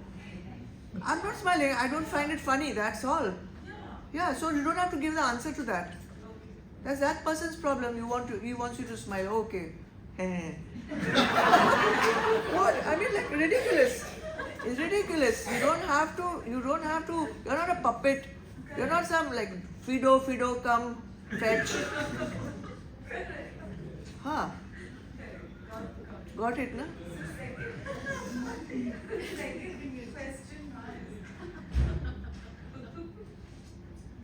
so in day-to-day life when we start seeing Brahma and all, like consciously, right? To come into that stone cold mud oneness. How do we correct anyone in that case, whether it's a child, spouse, or friend? Like for example, if someone has beaten up your child in a fight and we see Brahma in both my child and the other one, how to treat that injustice in a way that God would want me to treat both? You started your question with when you reach that stage, right? No, like for example, I've had situations where genuinely I am not judging the victim or the predator. You just see which is the pet cat and which is the tiger cat. Right. Stay away from the tiger, go with the pet. No, but if like life engulfs you to take some kind of an action in that way. Take the pet cat and move away. Keep the tiger in the cage. That's all. You choose what is your dharma and go with that. Just because you have to see Atma and all, Atma is there, but if there is some danger to your life, there is a danger of dharma. Think what did Bhagwan Krishna tell Arjun to do? Think of the Pandavas and the Kauravas and use the same logic for your situation. Side with dharma and don't side with adharma. But if the child says, "But mom, you didn't say anything to that kid, and you just came back home with me," let's say. So you want to satisfy the child's ego. Yeah. Just think about it. The child says, why did you not say? You should have give him one whack. No, I didn't need to do that. That karma will do. That karma will do.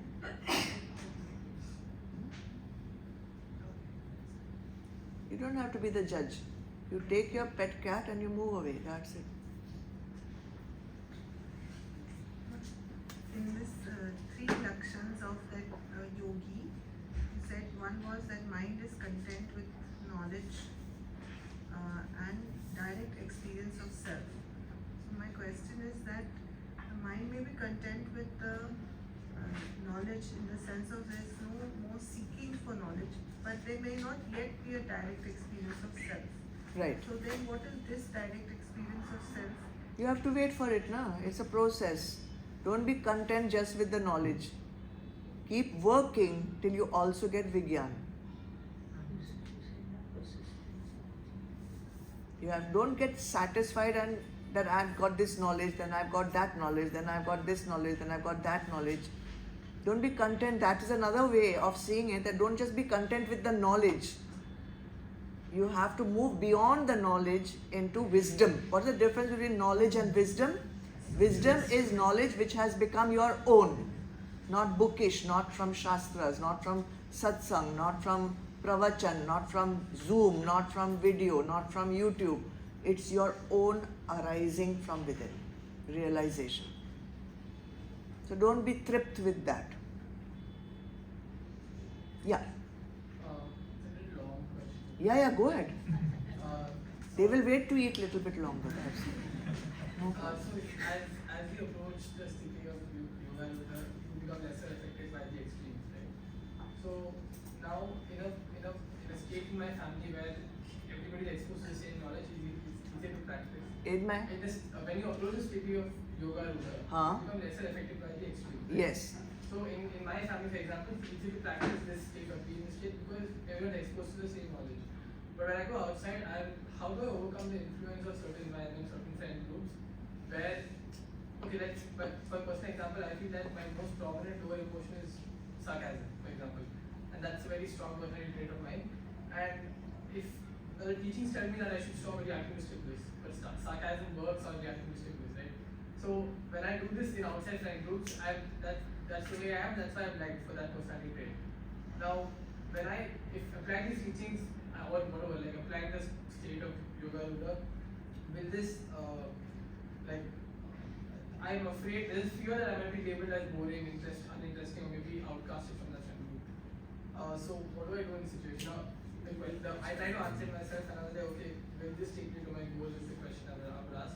But then this question also involves dropping two things. One is that personality trait of mine, and two is those friends who would drop off because of me losing that trait. Now that is not something I want to sacrifice on. So I don't know. Right. What is your goal? What is your goal? Have you made a goal? Without a goal, making a decision or resolving a dilemma is almost impossible.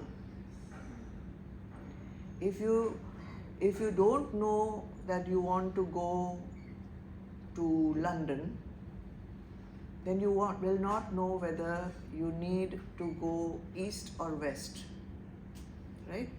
So if you first make a goal, then see the benefit of that goal, then you see the value of that goal. Then when you're faced with this very, very acute social situation which is prevalent for everyone, not just you, then it will be easier for you to say which of these things am I ready to give up, my goal or my friends who appreciate me only when I'm sarcastic. And if my friends are only appreciating me because I'm sarcastic, are they worth keeping as friends? Or am I able to explain to them why sarcasm is actually a vice, not a virtue? So there are many layers at which you have to work. And I know that in the Yuva group also we talked about this, that when you do not conform to what the group wants to do, then you go into what I heard for the first time, cancel what? Culture. Cancel culture. If you don't conform to the group's what? Belief or whatever, then they cancel you. You are simply ousted from the group, which is very difficult for a young person to feel left out. It's a very acute dukh. It's a very acute dukh because you feel neglected, rejected, whatever. So, first, make a goal is my suggestion. I'll not even say advice. I suggest you think carefully about what is my goal in life. Now, if you want to make a goal, you'll get one sentence in your mind. This is my goal. Don't be content with that. Ask why. Why do I want this goal? Some other answer will come to you. Ask again why. 5 times you ask that question, why? Then you'll come to the conclusion that this is a goal I really want. And when you come to that conclusion that this is a goal I really want and I believe in it and I see the value in it, then a value has a value only if its value is valued. So if your goal has value, then your friends or your ousting or your rejection will have less value. Then you'll not feel so bad about it. Then you'll find others who will appreciate you for not being sarcastic. Then they will be your real friends. Try, keep me informed. We'll do an experiment and we'll see how it works. But a very, very good question, which is there in everyone. He says, my friends will reject me if I'm not sarcastic. Somebody will say they reject me because I go to satsang. They think I'm some bondu. I go to satsang. I don't go there. Yeah, they do that. In schools, they do that. Okay, I don't drink. I don't drink, so my friends think I'm boring. I don't go to nightclubs, so I'm no longer invited. I don't eat non-vegetarian food, therefore I'm not worth inviting. I don't wear this kind of clothing, therefore people feel like, kaun hai ye? Dehati. All kinds of labels. Yes or no? I'm saying some rubbish. But are these people worth hanging on to? If your friends are more valuable to you than your spiritual goal, you will hang on to them. And you will also go to hell with them. But if your spiritual goal is more valuable to you than these ignorant criticisms, then they will not bother you anymore. Because these are coming out of some sort of society norms. I'm not saying that you should not follow the norms. It's an individual choice. What is more important for you? I'm not here to judge anyone's norms. But if they're not taking you to your highest goal, if they're not taking you to your own goal, then it's worth investigating. So that is why the goal becomes important, Vedant. Further to his question, when he said that he's scared of the rejection that will come out of him if he's not sarcastic, then would the other side be that sometimes it's more a question of seeking acceptance or keeping the peace? Would that be the other? See, everyone wants to be accepted. Everyone wants peer recognition, peer acceptance. But again, this generally happens when you do not have a higher goal. Higher goal is the key over there. Yeah, Anil. Lord Krishna had advised Arjuna to fight because it was his swata. In day-to-day life, we see lot of adharam or wrong happening, and definitely in this last verse we have to be samdarshi. So, if suppose somebody in your front of your eyes is doing adharam, and it's not my swadharma to correct it. So what should I do? You can suggest, you can point out, you can tell 3 times. 3 times. Without any dvesh, without anger, with compassion, softly. Generally speaking, softly works better than speaking angrily. After that, leave it. 3 times, if it's not your dharma. If it's your children, tell 3,000 times also. But if it is not your dharma, then 3 times. Any age for children. Yes? Now also youngsters like this could channelize their skill of sarcasm towards adharma and become cool. No, why you want to do a sarcasm? Sarcasm does not pass triple filter test. Does not pass triple filter test. It is just another way of anger. It's another form of anger only. You don't have the guts to say it openly, so you say it from the back door.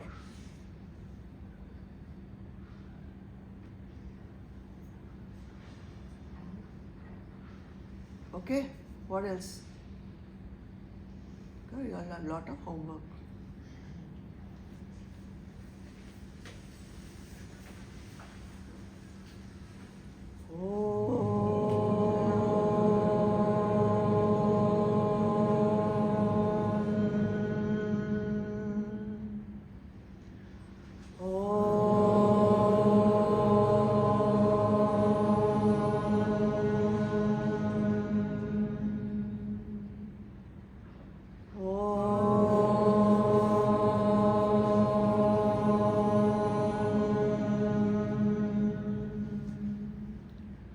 Asato ma sadgamaya tamaso ma jyotirgamaya mrityurma amritam gamaya. Om Shanti Shanti Shanti. Om Purnamada Purnamidam Purnat Purnamudachyate Purnasya Purnamadaya Purnameva Vashishyate. Om Shanti Shanti Shanti. Hari Om Shri Gurubhyo Namaha. Hari Om. Siddhartha.